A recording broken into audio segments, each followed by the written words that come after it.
As we've been hearing, Britain's Prime Minister Boris Johnson has survived a confidence vote by members of Parliament from his own party. The vote in favour of having confidence in Boris Johnson.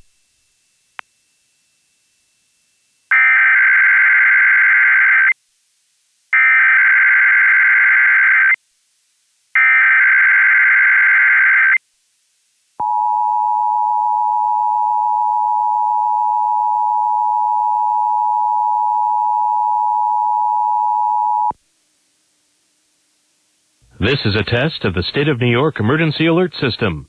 In the event of an actual emergency, this system would bring you important information. This test of the Emergency Alert System is now concluded.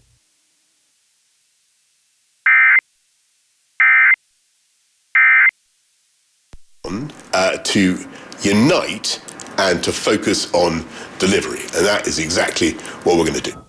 Perhaps it is not the decisive result that the Prime Minister was suggesting there. If you look at the front page of the government-supporting Daily